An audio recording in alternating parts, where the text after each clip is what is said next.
Question ये है इस चैप्टर में से आपका language learning and learning through language. एक इंपॉर्टेंट क्वेश्चन है आपका जो लैक है उसके बारे में इन्फॉर्मेशन कंप्लीट, जो 16 मार्क्स के हिसाब से है कि भी उसके बेनिफिट्स क्या है, एम्स क्या है एंड उसकी नीड क्या है। एंड तीसरा इंपॉर्टेंट क्वेश्चन है आपका functions of language in classroom learning. First chapter में से ये 3 क्वेश्चन आपके इंपॉर्टेंट है। अभी हम कर रहे हैं लैंग्वेज लर्निंग। देखिए सबसे पहले हम लैंग्वेज को लर्न कैसे करते हैं। फॉर एग्जाम्पल एक छोटा बच्चा है, वो घर में जैसे देखेगा उसके पेरेंट्स बोल रहे हैं, वो धीरे धीरे उनको देखेगा, पेरेंट्स उससे बात करेंगे, पहले उसे बोलना नहीं आता है लेकिन पेरेंट्स लगातार उससे बात करते रहेंगे, वो अपनी एक्ट करता रहेगा और धीरे धीरे वो उस चीज को बोलना सीख जाएगा। अगर पेरेंट्स उससे कम इन्वॉल्व होंगे, कम बातें करेंगे, स्पीच डिले हो सकती है, तो वो बच्चा जो है हो सकता है लेट बोलने लगे अपने एज मेट के कंपैरिजन में। तो जितना हम उससे ज्यादा कम्युनिकेट करेंगे वो बच्चा उतना ही सीखता है। मतलब क्या है, इसमें लैंग्वेज हमें लर्न करनी पड़ती है। लैंग्वेज क्या है, एक सीखने की चीज है, एक स्किल है कि भाई ऐसे नहीं है कि लैंग्वेज अपने आप से ही आ जाती है, उसके लिए हमने सीखना पड़ता है लैंग्वेज को। लैंग्वेज जो है प्रॉपर हम छोटे छोटे जैसे पहले लेटर सीखेंगे एबीसीडी, फिर उसके बाद वर्ड्स बनाने सीखेंगे और इस तरह से जो है हम लैंग्वेज अपनी डेवलप कर सकते हैं, लैंग्वेज हम सीख सकते हैं। ये जो प्रोसेस है ये आपका एक्टिव प्रोसेस है, ये आपका कॉन्टिन्यूस प्रोसेस है, आप इसे सीखते ही रहते हैं। और ग्रामर इसमें जरूरी होती है, जैसे कि उसके क्या टेंसेस लग रहे हैं, क्या ग्रामेटिकल लग रहा है, इसमें आप प्रॉपर लैंग्वेज को सीख रहे हैं, चाहे वह हिंदी है, चाहे वह इंग्लिश है, कोई भी लैंग्वेज हो सकती है आपकी।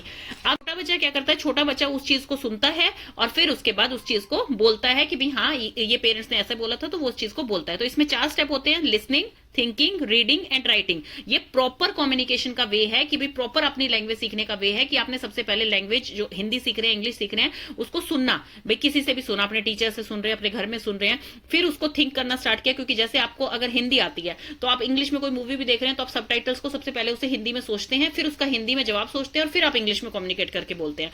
देन उसके बाद रीडिंग, आपने कोई भी रीड करनी है, बुक्स रीड करनी है, कुछ भी है वो आप रीडिंग करेंगे। फिर उसके बाद राइटिंग पार्ट पे आएंगे, क्योंकि राइटिंग इन सब में से सबसे टफ मानी गई है। राइटिंग आप जब भी कर सकते हैं जब आप उस चीज में परफेक्ट हो। तो ये एक एक्टिव प्रोसेस है और ये प्रोसेस में आप जो है ग्रामर रूल्स देखे जाते हैं, सब कुछ देखा जाता है। देन आ गया है learning through language. Learning through language का क्या मतलब है, जैसे कि अब आप कोई भी चीज है, अपना कल्चर देख लीजिए, अपने कोई ग्रंथ पढ़ना चाहते हैं, कोई वेद पढ़ना चाहते हैं, तो वो किस लैंग्वेज में होंगे, संस्कृत में होंगे। हो सकता है वो अब जो है हिंदी में ट्रांसलेट कर दिए गए हो लेकिन ओरिजिनल जो है वो संस्कृत में है। तो आपको संस्कृत की नॉलेज होनी जरूरी है उस चीज को पढ़ने के लिए। तो यहां पर क्या है, यहां आप किसी भी चीज को लर्न कर रहे हैं, किसी भी चीज को सीख रहे हैं अपने लैंग्वेज के थ्रू।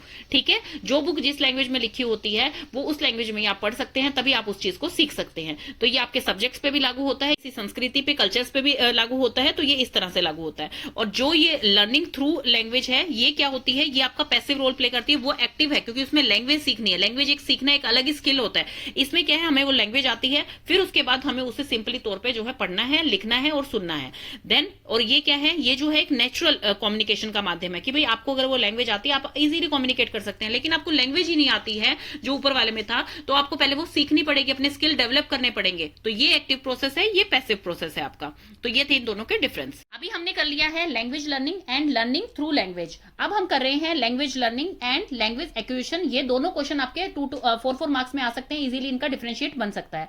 तो लैंग्वेज एक्विजिशन का क्या मतलब होता है, भाषा अर्जन। भाषा का अर्जन क्या मतलब है, जैसे जो कि आप जो है नेचुरली करते हैं, मतलब नेचुरल एनवायरमेंट में जो भी आपके पास भाषा बोली जा रही है आप उसको अर्जित कर लेते हैं। जैसे एक बच्चा पैदा होता है, उसको किसी स्कूल नहीं भेजा जाता, कहीं नहीं भेजा जाता, वो बुक्स नहीं पढ़ता है, लेकिन फिर भी उसे धीरे धीरे बोलना आ जाता है। वो कैसे आता है, उसका एनवायरमेंट ऐसा है कि वहां पर हिंदी बोली जा रही है या इंग्लिश बोली जा रही है, जो भी बोली जा रही है, जो भी वो सुनता है, सबसे पहले वो साउंड्स निकालनी स्टार्ट करता है। जैसे मंथ्स दे रखे हैं, सबसे पहले जो है बच्चा जो है अपनी वो डिफरेंट डिफरेंट टोन्स निकालता है। फिर जो है बच्चे को पता लगता है बबलिंग करने का, फिर उसको धीरे धीरे वर्ड्स पता लगते हैं कि वो अटेंशन कैसे ले सकता है अपने पेरेंट्स की, फिर उसके बाद वो वर्ड्स को बोलने लग जाता है। तो ये होता है आपका लैंग्वेज एक्विजिशन की भी दूसरे को देखकर सीख लिया है।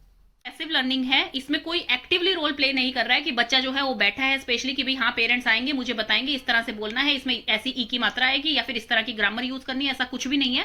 इसमें जो है बच्चा जो है नेचुरल वे से सीख रहा है, नेचुरल एनवायरमेंट से सीख रहा है। तो इसमें जो है ये पैसिव होगा। और लैंग्वेज लर्निंग जैसे मैं पीछे बता चुकी हूँ ये एक्टिव है, ये जो है ये नेचुरली होता है, मतलब अनकॉन्शियस है बच्चा इसमें और फिर भी सीखता जा रहा है। इसमें कॉन्शियस होकर सीखना पड़ता है। इसमें ये नेचुरल एनवायरमेंट प्रक्रिया है कि मतलब नेचुरली बच्चा सीख रहा है, मतलब ये स्वाभाविक है कि भाई सीख ही लेगा वो बच्चा।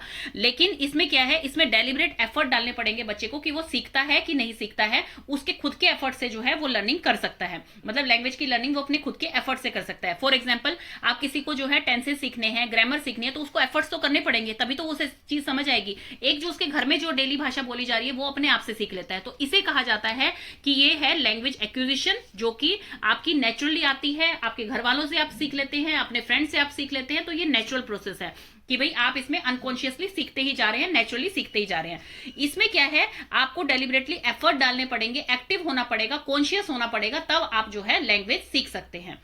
तो ये दोनों में आपको डिफरेंस पता लग गया।